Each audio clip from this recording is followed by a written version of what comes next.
저는 오늘 참담한 심정으로 이 자리에 섰습니다. 이름 이명박, 경력 최연소 현대건설 사장, 국회의원, 서울시장, 대한민국 제17대 대통령.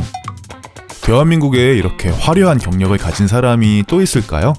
그런 그가 검찰의 포토라인 앞에 섰습니다. 주요 혐의점으로는 다스 실소유주 관련 비리, 삼성의 소송비 대납, 국정원 특활비 불법 수수, 공천헌금과 뇌물 등 10여 가지에 이르는데요. 이로써 대한민국 대통령으로는 역대 5번째로 검찰의 수사를 받게 되었습니다. 이제는 우리의 어엿한 전통문화의 한 축으로 자리 잡은 게 아닐까 생각되는 창피한 대통령들의 수모사. 대체 언제부터 시작된 것일까요? 우리나라는 초대 이승만 대통령을 시작으로 현재 문재인 대통령까지 총 12명의 대통령을 배출했습니다. 이 중 5명이 검찰에 소환되어 조사를 받거나 구속되었죠. 이 망신스러운 역사의 첫 페이지를 가장 먼저 장식한 사람은 노태우였습니다. 그는 재임 중 기업들로부터 이른바 통치자금을 받아 3천억 원대의 비자금을 조성한 혐의로 검찰에 소환되어 포토라인 앞에 서게 되었죠. 1심에서는 무기징역을 선고받았지만 대법원에서 징역 17년으로 감형되었고, 김대중 정부 때 국민 화합을 이유로 사면을 받아 짧은 감옥 생활을 마치고 풀려나게 됩니다. 그리고 지난 2013년 추징금 2,628억 원을 전부 완납함에 따라 전직 대통령으로서 일말의 양심은 보여준 것으로 평가됩니다.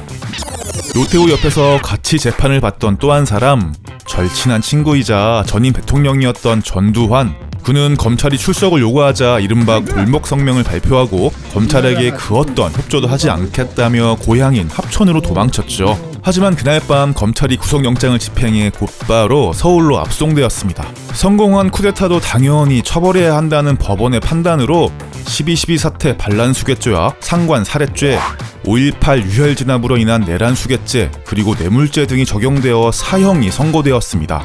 하지만 노태우와 같이 김대중 정부 시절 특별 사면을 받고 자유의 몸이 되었는데요.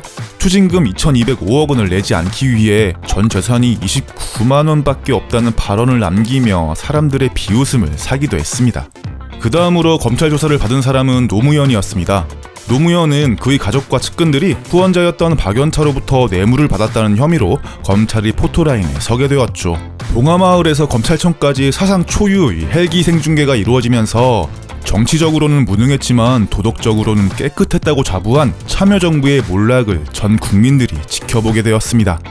검찰 조사 후 이른바 논두렁 시기 사건이 연일 언론에 보도되고 부인 권양숙이 검찰에 재소환되기에 이르자 그는 자살을 선택하고 생을 마감했습니다. 그가 죽자 검찰은 공소권 없음을 이유로 더 이상의 수사를 진행하지 않았습니다. 이후 이 사건을 담당했던 이인규 전 중수부장은 논두렁 시계 사건은 국정원의 공작이었다고 말하면서 최근에 다시 한번 재조명되기도 했습니다. 그리고 여기에 사상 최초의 여자 대통령이었지만 불행하게도 최초의 탄핵된 대통령이라는 타이틀까지 보유하게 된 사람이 있습니다. 그녀는 최순실과 함께 국정을 농단한 사건으로 탄핵되어 검찰에 출석하게 되었습니다. 현재 그녀는 1심 재판에서 뇌물죄와 직권남용죄, 강요죄 등으로 30년을 구형받고 구치소에서 선고를 기다리고 있습니다. 만약 이명박에게 구속영장이 청구되어 받아들여진다면 전두환, 노태우에 이어 대통령 2명이 동시에 수감되는 사태를 다시 한번 맞이하게 될 텐데요. 과연 역사의 수레바퀴는 어떻게 흘러가게 될까요? 좋아요와 구독하기 잊지 마세요. 안녕.